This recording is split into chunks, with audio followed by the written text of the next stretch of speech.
Ils ont mis la nature à l'intérieur d'une montre.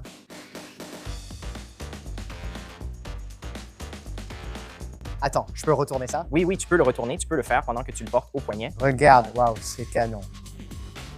Si j'apporte ça à l'hôpital, dans la salle d'IRM, quelqu'un va me plaquer au sol. Tu veux savoir un truc cool? J'ai encaissé 9,3 G à 16 ans avec les Thunderbirds de l'US Air Force. Salut à tous, Teddy Baldassar ici à Flushing avec un nouvel invité. Nous allons aider une star de la création de contenu. Après Casey Neistat la dernière fois, aujourd'hui nous accueillons le Dr Mike. Waouh, la royauté. Je ne suis pas du tout au niveau de Casey. On en débattra plus tard, je suis honoré de ta présence. Merci de m'accueillir. C'est comme entrer dans un magasin de bonbons ou de jouets quand on est gosse. Je suis super enthousiaste. Je sais que tu aimes les montres. J'ai vu tes vidéos dont Talking Watches et entendu ton histoire avec AP et Zenith. Ta passion est évidente. Si j'ai bien compris, tout a commencé avec ta relation à ton père, non? Oui, tu sais, c'est l'histoire classique de l'immigrant arrivé à New York. Et pour se divertir, il n'y avait qu'une chose à faire du lèche-vitrine. Donc les montres faisaient clairement partie de ce parcours. Mais mon père, l'une de ses premières belles montres, c'était une Zenith. Et je l'admirais. Je la volais dès que j'en avais l'occasion pour la porter quand je sortais avec mes amis. J'ai découvert que les montres étaient quelque chose qui me rapprochait de mon père. Je dois te demander qu'est-ce que tu portes. Je n'ai pas demandé avant le tournage. J'ai tenté de mettre un truc vraiment cool. Donc, j'ai ici la première montre bracelet tourbillon automatique d'AP. Je crois que celle-ci a été fabriquée en 1986, mais la mienne a été fabriquée en 1988. C'est une édition ultérieure de la même montre. Elle a ce magnifique cadran soleillé et elle est extrêmement fine. Elle est magnifique, mec. Ouais. J'ai eu la chance de visiter la manufacture AP et de découvrir toute la culture. Va dans la vallée de Joux. Oui, la vallée de Joux en Suisse. En étant là-bas, je découvre cette culture et histoire et réalise que je n'ai aucune collection vintage et dois commencer. En visitant le musée et découvrant toutes les premières de la marque, j'ai vu celle-ci et me suis demandé comment en obtenir une semblable. Après quelques recherches, j'en ai trouvé une et je me suis dit, voilà ma première montre vintage incroyable, je suis officiellement officiel maintenant. Nous sommes donc ici dans un magasin. Il s'agit de Carrot & Co.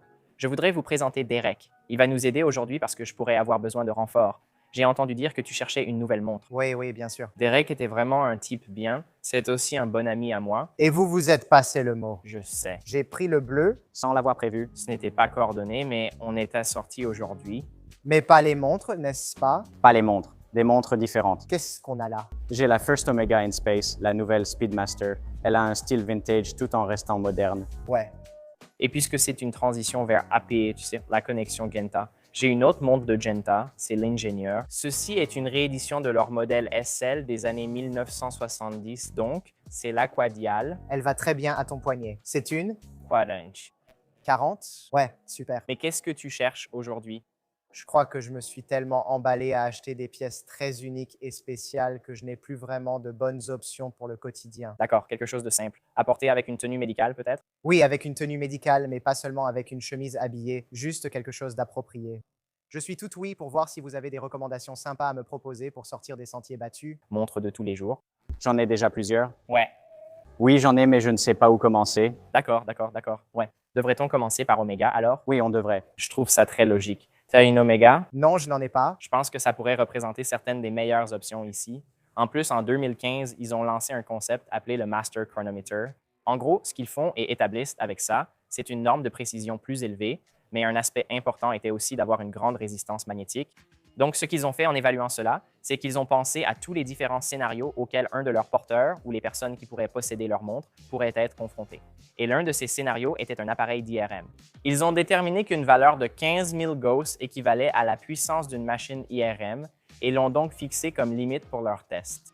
Donc, cette montre est vraiment conçue pour être portée dans absolument tous les environnements. Y compris. Allez, En théorie, je doute que tu la portes réellement. si j'apporte ça à l'hôpital, dans la salle d'IRM, quelqu'un va me plaquer au sol. Magnétique, d'accord. Ton poignet va probablement faire ça. Côté résistance magnétique, tu es protégé, je comprends. Tu ne voudrais pas la porter dans une IRM, cela causerait des soucis, mais en théorie, elle fonctionnerait encore. Donc, quelques options ici. Voyons, peut-être Aquaterra. Celle-ci est une montre heure universelle, donc tu as les 24 fuseaux horaires affichés. Et puis, c'est leur couleur spéciale bleu d'été, donc c'est un bleu un peu plus clair. Alors, comment fonctionne cette complication et comment dois-je lire l'heure? D'accord. Au centre, il y a une plaque en titane esthétique représentant l'hémisphère nord. Ensuite, à l'extérieur, vous verrez tous ces repères correspondant aux différents fuseaux horaires. Puis à l'intérieur, un affichage sur 24 heures. Vous alignez l'affichage des heures avec le disque des villes pour voir facilement toutes les heures mondiales et effectuer le réglage simplement. Et il n'y a qu'une seule couronne. Correct, tout se règle avec la couronne. 150 mètres d'étanchéité. Ça va avec la chemise. Honnêtement, la couleur est frappante. Et comme on est tous les deux des amoureux des chiens, avec un faible pour le délire Husky Pomsky, Je vois la couleur des yeux. c'est juste là, ça me saute aux yeux. C'est une couleur magnifique, vraiment une couleur superbe. Et j'adore le bracelet. Super couleur pour un bracelet. Les bracelets en caoutchouc et les maillons s'intègrent très bien, de façon fluide. Ce modèle fait 43, donc il est plus grand. Toute la gamme Aquaterra est étanche à 150 mètres. Maintenant, si vous voulez simplement une montre polyvalente, voici la version à cadran laqué noir. En gros, on reprend ce qu'on vient de voir dans une version plus compacte avec un cadran laqué. C'est le 41. Classique. Très classique. Ça fait très James Bond. Eh bien, c'est la marque de montre de James Bond. Ouais. Quelle est la montre que porte James Bond? Devrait-on sortir ça? Est-ce qu'on l'a? Oui, on l'a, je l'ai. Est-ce que ta mourir peut attendre? Nous avons Mourir peut attendre et le 60e anniversaire. C'est donc souvent une Seamaster Diver 300. Donc, cette famille est apparue dans les années 1990, surtout célèbre en 1995 pour GoldenEye. Pierce Brosnan portait cette Diver 300M. La configuration actuelle que vous voyez ici est une pièce anniversaire et le fond du boîtier est vraiment sympa. Donc, une fois que Derek aura enlevé l'emballage, Avec quelle génération de James Bond as-tu grandi? Pour les jeux vidéo, c'était GoldenEye. d'accord. Donc, si tu mettais le jeu en pause dans GoldenEye, tu mettais le jeu en pause dans GoldenEye, tu voyais vraiment ce modèle à son poignet. Vraiment? Oui, c'était dans le jeu. Wow, j'ai l'impression que je dois le faire. Prends la pose emblématique. Commence à devenir un espion ou un contre-espion. D'accord, enlève-le vraiment de ton poignet. Oui, je veux voir ce fond de boîtier que vous avez. Donc, c'est comme un fond de boîtier animé. Merci, Derek. Où peut-on voir ça? Ouvre ça. Bond. Wow, Alors, tu vois ce qui se passe là? c'est comme la séquence d'ouverture. Oui, tu peux le faire dans les deux sens, comme ça. Oh, je n'avais même pas remarqué ça au milieu. Il suffit de l'incliner d'avant en arrière. Tu le vois entrer en scène, non? Wow, regarde ça. Ceci est en acier inoxydable, lunettes et cadran en aluminium. L'autre montre, déjà montrée, j'ai assisté à sa présentation en 2019, la No Time to Die en titane. C'est une montre à laquelle Daniel Craig a réellement participé au processus de conception avec eux. C'était la dernière montre officielle de James Bond, vue dans un film, aucun autre film n'étant sorti depuis. Qu'en pensez-vous? On vous a montré quelques montres pour débuter. Honnêtement, pour moi, il semble que la couleur joue un rôle vraiment important. Comme la première, cette couleur était saisissante. Je pense qu'on doit montrer la Ploprof à Mike juste parce que c'est la même variation de couleur. C'est aussi bleu d'été. C'est loufoque? C'est une grosse montre. Ah ouais, elle fait genre 50. Est-ce qu'elle fait quelque chose d'unique? D'accord. Donc, la Ploprof a été conçue pour des environnements de plongée profonde en saturation à usage professionnel. Donc, la couronne se dévisse en fait de manière peu conventionnelle en se déportant vers l'extérieur. Et puis, pour faire tourner la lunette, vous appuyez sur ce bouton ici pour la faire pivoter. Pour la déverrouiller, ça me fait un peu penser, tu sais, à l'AP Survivor. Il y a un peu ce style-là avec la couronne. Je vais te la mettre et te montrer. Oui, aide-moi là-dessus. C'est un vrai pavé. Mais ça s'adapte bien. Ce n'est pas quelque chose que j'aurais recommandé, mais bon, nous y voilà. Oh, c'est tellement intéressant. J'ai l'impression que je pourrais être Spider-Man. Qui fait ça? Celui-ci, il fait comme ça. Ah oui. Retourne-le. De toute évidence, je ne l'ai jamais regardé.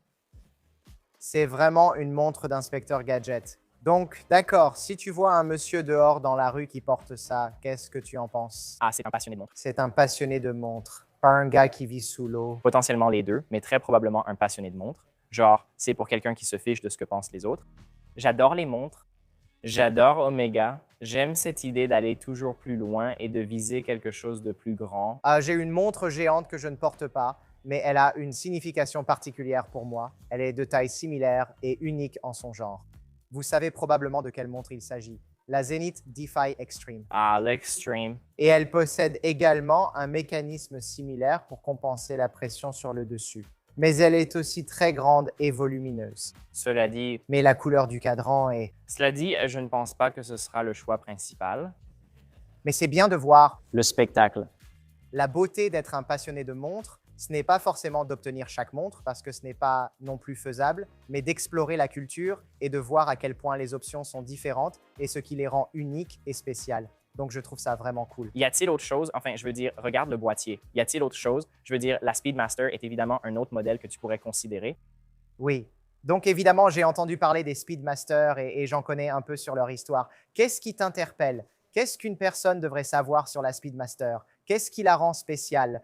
D'accord. À l'origine, elle était conçue pour les conducteurs. Wow. C'était la première montre avec une lunette tachymétrique externe permettant de chronométrer vos tours en conduisant. D'accord. Mais ensuite, elle est finalement devenue synonyme de voyage dans l'espace. Cela a commencé dans les années 1960 où on a vraiment commencé à le voir à ce moment-là. Wally Schirra, en 1962, a porté sa première Omega dans l'espace. C'est celle que je porte. Je peux vous en montrer une neuve en vitrine. Donc, c'est la première Omega dans l'espace. Ici, on a un boîtier de 42 mm. Maintenant, la foi fait un peu moins de 40 mm. Je suis juste en train de sortir des montres. Il va essayer plusieurs montres ici. Tu sais, ça, c'est la Speedmaster blanche. Donc, elle est sortie il y a quelques années maintenant. Celle-ci était très populaire car chaque fois qu'Omega sortait un cadran blanc, c'était en édition limitée, comme les Snoopy auparavant. C'était la première version de production standard qu'ils ont faite et elle est censée représenter les combinaisons blanches que les astronautes de la NASA portaient. Avec les détails rouges également. Et pour répondre à ta question précédente sur comment Omega et la Moonwatch sont arrivés, à cette époque, je crois que la NASA a envoyé une lettre à de nombreux horlogers pour leur demander d'envoyer des dispositifs de chronométrage parce qu'ils voulaient quelque chose d'analogique au cas où quelque chose tomberait en panne à bord. Et donc, plusieurs marques différentes ont soumis des montres. Et parmi toutes celles qui ont passé les tests de la NASA, seule l'Omega Speedmaster a réussi. Et c'est pour ça qu'elle est devenue la référence. C'est pour ça que ce n'est pas une collaboration, mais plutôt une question de performance. C'était une vraie demande officielle pour une montre. Quelle occasion manquée pour quelqu'un. Et même aujourd'hui, comme le verre Esalite, la raison pour laquelle ils utilisent l'Esalite. Donc, il y en aura un en Esalite, un autre en saphir. La raison pour laquelle l'original était aussi en Esalite, c'est à cause du risque de bris. Imaginez être dans l'espace et que votre verre se brise. Vous ne voulez surtout pas respirer ça. Ils auront des éclats de verre, non? C'est inclus dans le cahier des charges, ce qui a fait de cette montre l'une des montres les plus emblématiques de tous les temps. Comme l'a mentionné Teddy, tout ici est Master Chronometer, donc tout IRM. Nous pouvons tester ces modèles lors de prochains tests. Celui-ci appartient à la série Dark Side, l'Apollo 8, avec un boîtier tout en céramique. Donc, le compteur ici a une mini Saturn V, donc slice fait à la main et peint. Il y a même un petit logo de la NASA en bas de la fusée. Oui, c'est à l'échelle 1 sur 19 000. Donc, vous voyez, l'horlogerie, c'est penser autrement, intégrer culture et histoire dans ce que vous portez au poignet, alors qu'on choisirait normalement une Apple Watch. c'est ça. Sans critiquer les Apple Watch, avez-vous la Saturn V? Ouais, vous n'avez pas de Saturn V. C'est vraiment cool. Et j'aime bien la combinaison noire et jaune là. D'accord. Wow. Nous venons de vous donner beaucoup d'informations. Désolé. Que reste-t-il? Nous mettrons de côté ce que vous avez aimé, puis nous prendrons une décision finale. Il nous reste tout le magasin à parcourir. On n'a regardé qu'une seule marque. Jusqu'à présent, je suis choqué. Je dirais la montre à heure universelle. D'abord, le fait de pouvoir voir le monde à son poignet, c'est vraiment excitant. Et je n'ai pas de montre à heure universelle. Tu voyages souvent, tu interviens dans des conférences un peu partout. Ça pourrait être utile. Je l'ai déballé ici pour que tu vois mieux le cadran. Donc, c'est une plaque travaillée au laser au centre. Tout est en titane et ils arrivent à graver une partie du matériau pour créer cet effet visuel de l'hémisphère nord. Franchement, c'est vraiment magnifique. Oh, et les détails à l'arrière, superbe. Je pense avoir fait une bonne sélection jusqu'ici. D'accord, très bien. On va mettre ça de côté. Alors, est-ce qu'on devrait aller plus vers quelque chose de plus habillé peut-être? Montrons. Explorons ça un peu. Et as-tu une JLC? Je n'en ai pas. D'accord, incroyable. Eh bien, ils sont voisins dans la vallée de Joux avec AP. Ils ont collaboré sur des mouvements. Donc, on les appelle l'horloger des horlogers. Ils ont produit plus de 1300 calibres à ce jour dans leur histoire. Et vraiment, ce pourquoi ils sont probablement les plus connus en premier, c'est la Reverso. C'est un boîtier que je suis sûr que vous avez déjà vu. Il y a plus de 50 composants individuels rien que dans le boîtier lui-même. Donc, c'est une marque incroyable dans laquelle on peut vraiment se perdre. Peut-être qu'on commence ici. Et ensuite, on peut aussi regarder. Je pense qu'un des modèles Master pourrait aussi être intéressant. Je suis d'accord. Donc, voici le modèle Duoface. Fait intéressant à propos de JLC aussi, comme Teddy l'a dit, c'est qu'ils sont l'horloger des horlogers. En fait, ils ont fabriqué plusieurs mouvements pour AP par le passé, comme le JLC 920. C'est la première fois que j'en vois une en vrai. Vraiment? D'accord, regarde ça. OK, retourne-le. Et puis regarde. Regarde ça. Attends, Oui, et c'est deux en un. C'est 2 en 1. je croyais qu'il y aurait un motif derrière, comme ceux vus décorés sur les réseaux sociaux. Oui, généralement, ils ont un fond de boîtier en acier inoxydable simple. À l'origine, en 1931, la montre a été créée suite à la demande d'un gentleman en Inde qui jouait au polo, et il disait qu'il avait besoin d'une montre qu'il pouvait retourner pour éviter que le verre ne se brise pendant le match. C'est logique. Et à l'origine, c'était simplement de l'acier inoxydable pour protéger pendant le match. Mais ensuite, c'est devenu un espace où l'on pouvait graver. On pouvait faire différents types d'émaillage et ce genre de choses pour la rendre plus artisanale. Mais celle-ci fait partie de la série Duoface. La série Duoface date de 1994. Donc, en gros, c'est 2 montres en une. Voici la montre calendrier. La date est indiquée par une aiguille en bas. Le calendrier en haut affiche le jour et le mois. Et l'heure est au centre. Et puis, vous avez aussi un affichage supplémentaire au dos avec un indicateur AMPM. L'autre chose vraiment sympa aussi, c'est qu'il y a un petit poussoir en haut. Et ce que vous pouvez faire, c'est ajuster par incrément d'1 heure. Donc, disons que vous atterrissez. Ce que vous pouvez faire quand vous voyagez, c'est avoir l'heure de votre destination. Qu'est-ce que c'est? C'est du haut niveau. Donc maintenant, mes montres se sont ajustées comme ça. Tu sais ce qu'il faut pour changer la date? Oh là là. Donc, un calendrier. Par exemple, quand tu atterris, tu peux mettre ça à l'heure de ton voyage. Et puis ça, c'est l'heure de chez toi. Donc, une fois que tu rentres à la maison, tu le remets dans l'autre sens. C'est comme ça que je porterais une Duoface. D'accord. Wow. Mettons ça à ton poignet. Désolé, je me suis tellement emballé. Oui, non, non. Il y a des mouvements en plus. Mais c'est une montre, il faut comprendre ce qui se passe avant de l'apprécier. Elle peut être portée au quotidien. Comme l'a dit Teddy, c'est un calendrier complet avec fonction second fuseau horaire. Elle pourrait donc aussi servir de montre de voyage. Elle te va vraiment bien. C'est vraiment sympa. Un style différent. Allez, tu parlais d'une montre de tous les jours. Ça se rapproche davantage de ce que tu portes aujourd'hui, ou peut-être pour un gala ou quelque chose d'un peu plus habillé. Et ça passe toujours sous la manche de la chemise.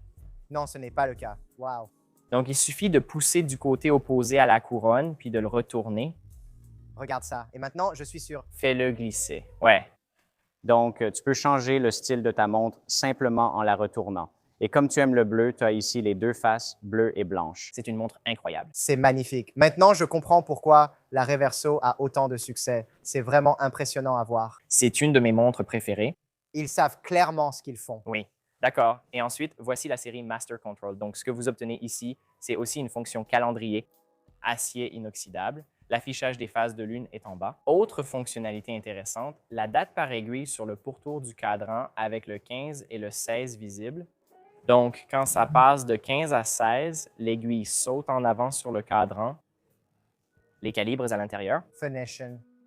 Un rotor rosé au dos. Et c'est une véritable manufacture. Donc, de la création des pièces à la finition, tout est fait dans la vallée de Joux. Et un bracelet unique. Oh, il tombe vraiment bien. La seule chose que je changerais, si je devais changer quelque chose, ce sont les chiffres. Je comprends pourquoi le 6 n'est pas là, mais dans ce cas, j'aurais simplement enlevé tous les chiffres. Oui, Oui, c'est logique. j'adore comment ça se porte et tient bien au poignet. Tu es sur un 40 pour ça. Donc, on pourrait te montrer ça aussi, Ah oui, c'est quoi ça? si tu veux. C'est un joli cadran. Ceci est la géographique. Donc, elle possède une fonction heure universelle en bas ici. Elle a aussi la réserve de marche ici. C'est là que JLC va mettre toutes ses complications sur une montre. Puisqu'ils peuvent, ils l'organisent comme ils veulent, sans chercher à la rendre belle ici. Même collection également. Master Control. Que signifie Master Control? Désolé. Ils ont donc 2 lignes différentes dans la série Master. Control, c'est surtout leur montre robuste du quotidien. Sinon, pour varier, on peut choisir la version ultra plate. Donc, elles ont un peu la même esthétique, mais si vous voulez quelque chose avec un profil plus fin, un peu plus élégant dans cette présentation, c'est là que vous pouvez passer à un autre style dans le genre. Donc, voici la version ultra plate. Le boîtier est plus fin, élancé, avec une phase de lune et une esthétique plus épurée. C'est vraiment joli aussi. C'est le choix Shadow auquel je ne m'attendais pas. D'accord, c'est ça, voilà. Oh, wow! Il y a autre chose ici. Nous avons la collection Polaris. Je regarde peut-être du côté de la Polaris. Nous avons quelques pièces en or. Je dois vérifier. Oui, elles sont en or avec un cadran bleu ou argenté. Pour tous les jours, l'acier est bien. Polaris Chrono, tu devrais juste la sortir. On sort tout, on pourrait devoir le faire. J'aime essayer des trucs. C'est la première fois que Mike voit JLC, alors on doit lui faire vivre l'expérience complète. Ceci est un chronographe de la collection Polaris, leur gamme de montres sportives. Le bracelet ressemble à celui de la Master Control que tu portais avant. Et celui-ci a un cadran bleu fumé, donc il devient un peu plus sombre vers les bords et il y a quelques touches d'orange. Tu as aussi des grands éléments. Ça fait très Knicks. Ah oui, tu es fan de basket? Je veux dire, quand tu es à New York, tu dois être fan des Knicks. On va vous battre en playoff. Ils ne savent pas. Je ne sais pas pour tout ça. On est vraiment bon cette saison. Ouais, pas mal. Mais élimination dès le premier tour. Je sais que ça arrive d'habitude pour les Knicks. Non, en fait, vous nous avez battus lors de la dernière série de playoffs. On a joué contre vous, donc je ne peux pas vraiment trop parler. Ouais, c'est genre 1 millimètre de trop grand pour moi. C'est fou comme juste 1 millimètre. Je le sens déjà. C'est étrange, tu ne ressentais pas ça avec le bracelet en caoutchouc sur la 43. Peut-être que c'est à cause du bracelet en caoutchouc. Ça montre aussi qu'un 42 ne se porte pas pareil selon le style de la montre. Par exemple, si une montre doit avoir un certain style, je pense que JLC excelle surtout dans l'élégance, tu seras d'accord? Peut-être parce que je n'ai pas vraiment d'explication à pourquoi ce 42 semble plus petit que ce 43. Je dirais que c'est simplement à cause du cercle. C'est à cause de la structure circulaire, comme si tu construisais à partir de ce centre, et ça donne probablement l'impression que c'est un peu plus petit au poignet visuellement, alors que celle-ci va avoir un cadran plus grand. Quand je regarde ça, je vois l'élément central pour la Lune ou l'heure universelle, et ça crée peut-être une impression visuelle qui va sembler un peu plus petite. C'est juste mon diagnostic médical là-dessus. C'est un très bon diagnostic, très pertinent. Merci beaucoup, merci beaucoup, merci beaucoup. À partir d'ici, qu'est-ce que tu veux garder? Qu'est-ce que tu veux emporter? Lequel? Lequel? La tribute ou le calendrier? Le calendrier? Oui, J'adore ça.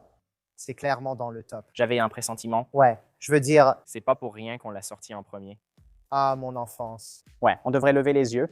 On devrait regarder. C'est l'une des montres préférées de Teddy et moi, je pense. C'est un triple calendrier avec un chronographe. Et comme tu le sais, Zenith a le mouvement El Primero. Elles utilisent aussi leur mouvement au dixième de seconde, mais dans un style bien plus élégant et vintage. C'est un... Un boîtier 386, 38 mm. Et il a un style très rétro que j'adore. Je suis un grand fan de Zenith, mec. C'est vraiment un super design. Une autre marque, tu sais, Je pense que c'est sous-estimé. tellement sous-estimée. Peu de gens découvrent vraiment la marque et apprécient ce qu'elle offre. El Primero est sans doute le plus grand mouvement chronographe jamais créé. Très classe. Donc, regardez simplement le calendrier là-bas. Maintenant, vous avez un chronographe calendrier sur ce mouvement. Et un boîtier aussi fin, oui. Une chose qu'ils font vraiment bien, 12 mm. probablement autour de 13, mais on reste sous les 14 mm. Ouais. Mais ce que j'aime aussi, c'est qu'ils placent le cadran assez haut dans le boîtier et tu as ce design de corne plate. Donc, ça repose vraiment bien sur le poignet. Tu ne ressens pas vraiment l'épaisseur. C'est comme si elle était cachée sous le boîtier. C'est léger. Ça glisse sous une manche de chemise. Oui, ça marche vraiment bien sans être trop brillant. Vous savez, avec certaines montres, la lumière les frappe et on se dit « Oh, quelle heure est-il ?» Je ne vois pas ça ici. C'est vraiment agréable. Ceci est le boîtier A384. Il y avait une montre prototype que Zenith possédait. Elle avait cet effet assombri et ils ont repris ce design avec le modèle appelé Shadow. Donc, c'est juste un boîtier différent, mais on a toujours un El Primero à l'intérieur. Celle-ci utilise un bracelet type Cordura, donc c'est un peu plus sportif avec une doublure en caoutchouc. Oh, ça c'est sympa aussi. Ouais, Ça fait un peu voiture de sport, tu trouves? Ouais. Je pense que je pourrais porter ça lors d'une course. Bien sûr que tu pourrais. bien sûr, oui, bien sûr. Il suffit juste de décaler le chiffre pour qu'il soit sur 9 et 12. Mais ça, c'est vraiment unique. J'aime vraiment ça. C'est cool. Tu veux essayer un nouveau DeFi? Ouais. Voyons ce que font les nouveaux DeFi. Lequel d'après toi, Derek? Tu penses au chrono ou au Wheel 2? Alors, affichons les deux. Ouais. Donc, DeFi vient d'une époque très similaire à celle de l'El Primero. Et ce sont leurs deux piliers et icônes. Maintenant, c'est un boîtier repensé qu'ils ont proposé ces dernières années. Juste un design intégré, une finition très fine. C'est une version squelette, ça a l'air génial. Ma seule crainte ici avec toi, parce que tu as tellement d'AP, c'est est-ce que ça fait trop doublon avec ce que tu... Ça ressemble effectivement. Et c'est pour ça que je ne me précipitais pas là-dessus. Si tu veux le montrer, Mais c'est joli. c'est magnifique et ce n'est pas une imitation. Et il y a le bleu. Appelle là-bas. La DeFi est sortie avant la Royal Oak. Je veux dire, elle avait un style un peu différent. Mais tu sais, oui, Mais Zenith, mec, continue comme ça. C'est magnifique. je suis un grand fan. Nous sommes tous fans. Ouais, on aime tous ça. Mais une fois que tu sais, tu sais. Ouais, exactement. C'est l'une de ces marques cool que tu peux découvrir. Veux-tu ajouter autre chose à la liste ou tu penses avoir Zenith et... On garde la Shadow. Mettons la Shadow sur la liste. Encore une fois, c'est unique. C'est ce qu'on fait.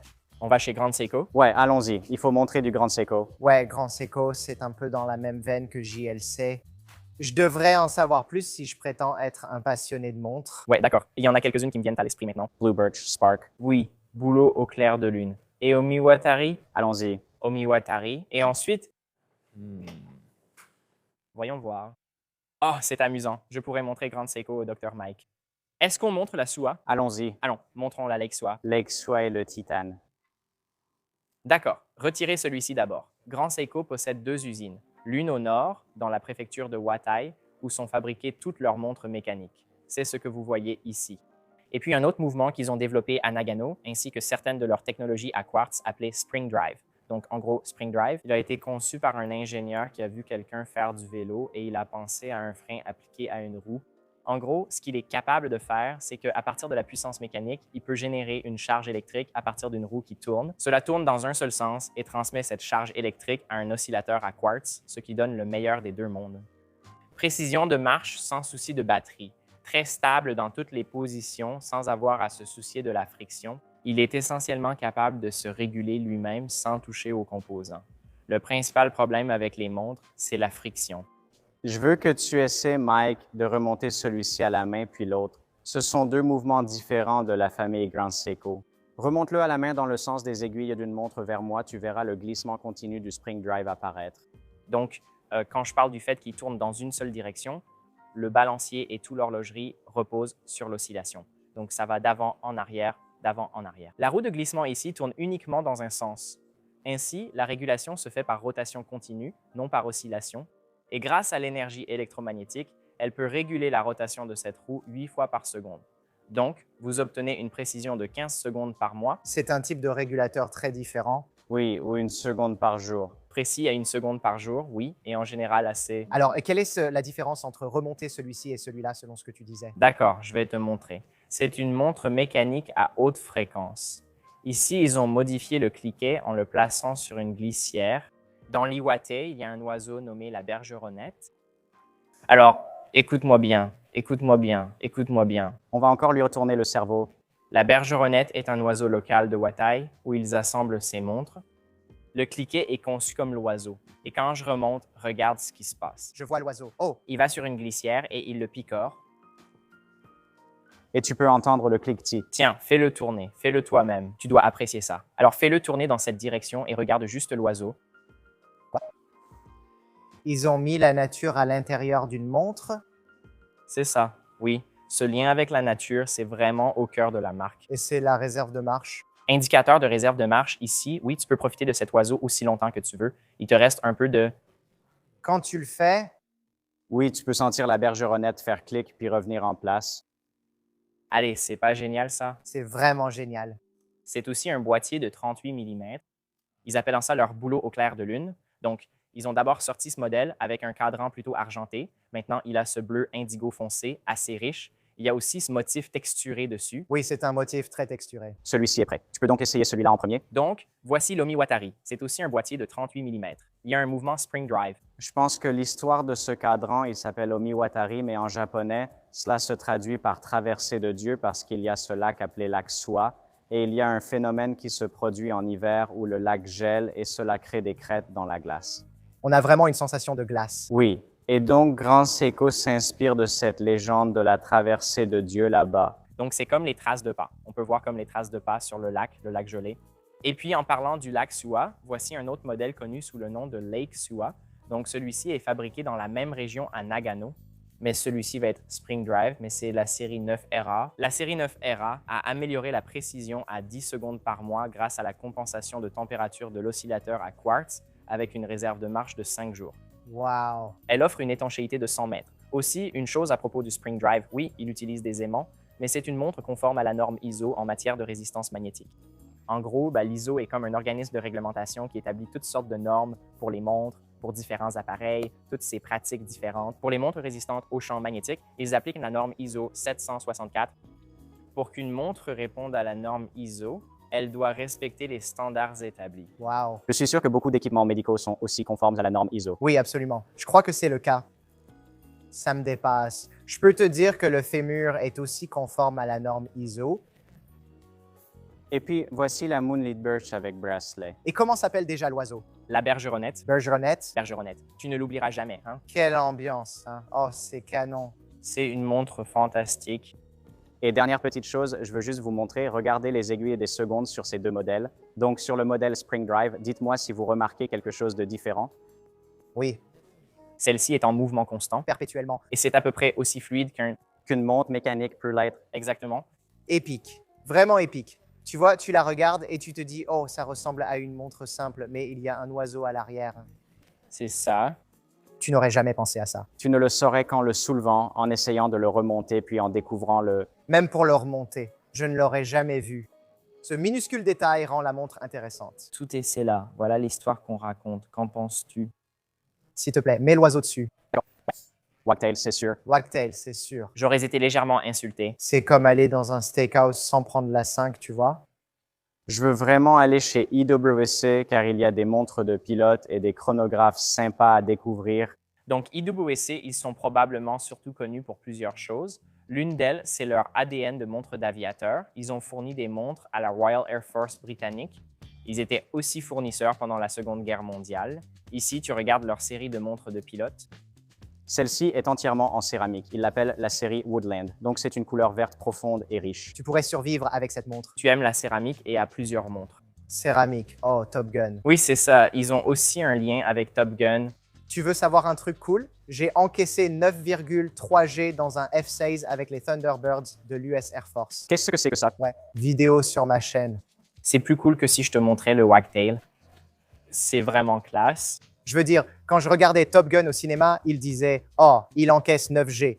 Moi, je me disais « J'en ai encaissé plus que ça C'est dingue. ». Oui, c'était vraiment cool. Très bien. Eh bien, enchaînons avec une autre montre. Non, c'est super. Il s'agit d'un chronographe portugiseur. Donc, le chrono a juste un design propre et épuré. Un compteur en haut affiche 30 minutes et 60 secondes en continu, rappelant des chronographes habillés. Oui, oui, c'est un bon hybride. Oui.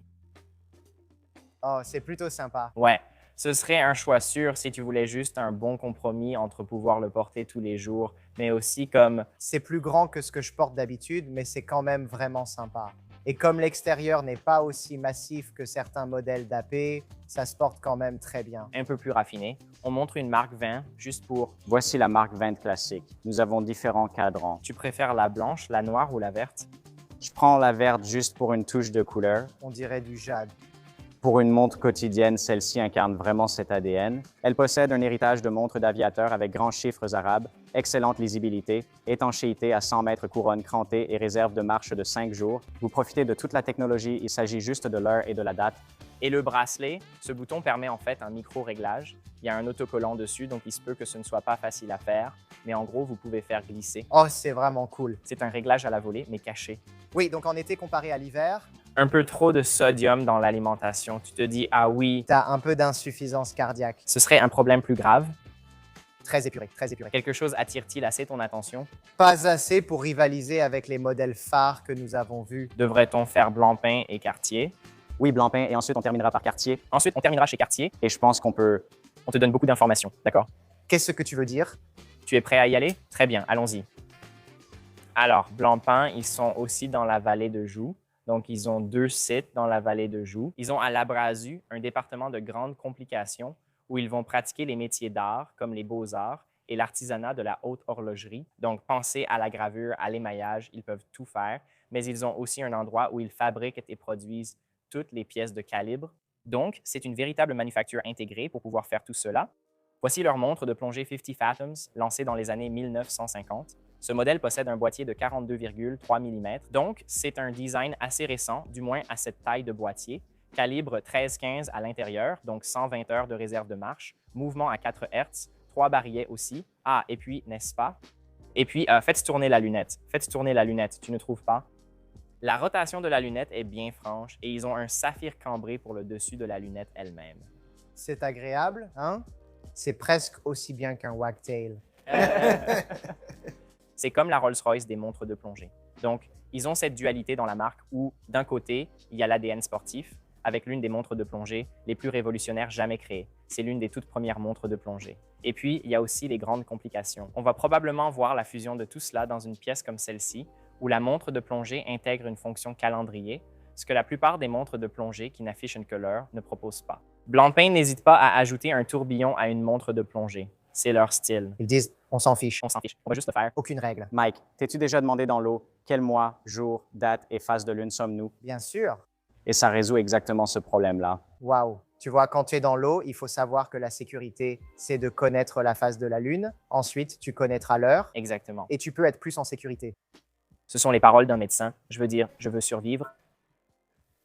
D'accord, donc il y a beaucoup d'informations. Je vois la date, je vois le jour. Donc, le jour de la semaine, le mois. Vous avez la date du mois en périphérie. Et c'est le plus petit. Oui. Vous aurez une petite fonction de pointeur ainsi que l'indication des phases de lune ici. Il y a 20 et demi-phases, la petite seconde et l'heure. Vous avez plus de ces aiguilles type seringue et des index horaires autour du cadran. Donc, certains des principes, il faut avoir un contraste élevé, des index luminescents, un fond de boîtier étanche. Le système de couronne doit être très robuste. C'est vraiment ça l'essentiel. C'est magnifique. Encore une fois, je ne pensais pas aimer ça. Je l'ai celui-là, ouais. Oh, t'as aussi cette montre? Tu regardes beaucoup de mes préférés. Moi, on a des goûts similaires. Tu aimes le bleu, alors tu vas passer un bon moment avec moi. Trop cool. D'accord. Est-ce qu'on veut t'en emporter certains avec nous? J'aime bien ça. 50 Fathoms, bon choix. D'accord, bon choix. J'adore la sélection qu'on a ici. C'est un... Une sélection vraiment axée sur le bleu. Eh bien, tu as inclus la Shadow là-dedans. Oui, j'ai ajouté la Shadow pour varier un peu. Allons chez Cartier. Cool.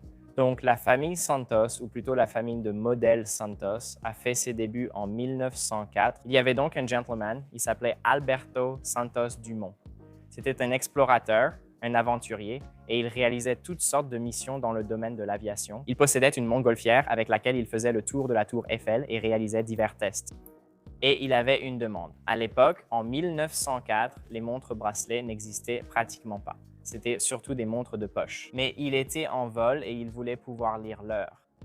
Il a alors demandé à Cartier, « Pouvez-vous me créer une montre à porter au poignet en vol? » C'est là que la Santos est née. Et voici le boîtier en titane. Donc, cela date de l'année dernière. Voilà. On le sent à son poids, non? Oui, ici, on peut vous montrer la version acier inoxydable. J'aime les deux.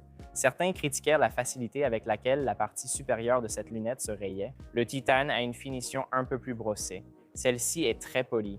Ce que j'aime avec la Santos, c'est sa fusion parfaite entre look industriel et élégance. C'est une montre géniale, l'une des plus iconiques qu'on puisse croiser en horlogerie. C'est une montre vraiment bien ajustée. Et celle-ci fait 40. Celle-ci fait 40, Oui, elle semble un peu plus grande, mais reste agréable à porter. plus présente. Je porterais probablement, je dirais, une taille 40. Tu dirais comme un 41? 41, je dirais oui. Celui-ci taillera plutôt comme un 37 à 38. C'est plus habillé. Oui, c'est la taille moyenne. Et leur système d'ajustement du bracelet est aussi fantastique. Pouvoir, tu sais. Tu peux retirer les maillons sans aucun outil et il est livré avec un bracelet supplémentaire, donc tu peux changer le bracelet sans outil, ce qui est vraiment pratique pour voyager aussi. C'est très joli. J'aime aussi la touche de bleu. Ouais, une petite touche de bleu. Est-ce qu'on peut juste sortir un... OK, est-ce que tu as... Je n'arrive pas à voir si c'est bleu ou pas. Celui-ci là. On pourrait prendre le micro-rotor d'Alberto et aussi la version bicolore. D'accord. Donc ici, j'ai deux modèles d'une de leurs séries les plus limitées. Il s'agit de la série en lac noir de la famille Santos Dumont. Donc c'est un peu plus habillé. Le premier que j'ai ici sur la table, c'est la série en lac noir avec un cadran carré à effet d'infini. Si vous regardez de près, vous verrez une illusion d'optique du cadran qui semble s'étendre à l'infini, ce qui était très populaire et cool à son lancement il y a quelques années. C'est aussi une excellente montre au quotidien. Oui, elle est magnifique. Ils ont également ajouté de la laque noire vers le haut de la lunette, sur le dessus des cornes, pour changer l'apparence de la montre. Est-ce que c'est pareil que sur la version acier? Avec le bracelet, non, ce n'est pas le cas. C'est un style ultra fin. Regardez le profil du boîtier, il est vraiment mince. C'est comme... C'est votre montre de smoking. Non, très joli, très, très joli. Vous voulez montrer les micro-rotors encore une fois? Oui, j'ai l'impression que tu aimes les montres squelettes. C'est vraiment cool. C'est le même principe avec la laque noire, mais cette fois, c'est une montre squelette et elle est automatique. Et la façon dont ils la gardent nous si fine, c'est qu'en bas à gauche, tu verras ce petit avion. C'est ce qu'on appelle un micro-rotor. C'est le même principe qu'un rotor de taille normale, mais placé sur le même plan que le reste du mouvement, ce qui permet de tout garder très fin. Trop cool. Et sur quoi est-il basé? C'est un avion. Tu te rappelles d'Alberto Santos Dumont dont je t'ai parlé? Je vois l'avion. Ah oui, oui. Waouh, vous rendez ça difficile. Vous sortez toujours des trucs cool. Vous y ajoutez des avions? Des avions, des oiseaux, qu'est-ce qu'on ajoute d'autre? Il ne devait sans doute pas atteindre 8 ou 9 G. Ouais, Non, mais regardons avec la manche baissée. Je veux dire, ça va avoir tellement de classe. Je veux dire, ça passerait sûrement sous la manchette. On ne le voit pas, mais tu sais, ce n'est pas grave. Tu sais qu'il est là. Non, c'est vraiment joli. Et le clin d'œil à l'avion, c'est génial. Est-ce qu'on veut juste regarder une tank Louis classique? Tu as déjà essayé une tank Louis classique? Non, Oui, je demanderai 2 tailles. Voici 2 versions en or jaune. La classique et la moyenne, un peu plus petite au niveau du boîtier. Et c'est aussi une montre pour laquelle il ne faut même pas penser à la taille. Quand cette montre est sortie, c'était une époque différente pour l'horlogerie. Les hommes revenaient tout juste de l'effort de guerre. Nous savons aujourd'hui que c'est un design iconique, mais à l'époque, il était très avant-gardiste. Le boîtier, inspiré d'une vue de dessus d'un char d'assaut, a ainsi cette forme. Donc, si vous la regardez sous cet angle, Les brancards ressemblent un peu aux traces laissées par le char. donc celle-ci, elle longe les flancs du boîtier. C'est sur ce principe-là. Et puis, les pauvres gars sont revenus de la guerre et on leur a dit « Voilà une montre pour vous le rappeler. eh bien, la tank n'a pas été un succès retentissant tout de suite. Il a fallu du temps pour qu'il devienne une icône. De nombreuses personnes ont défendu cette montre au fil de l'histoire.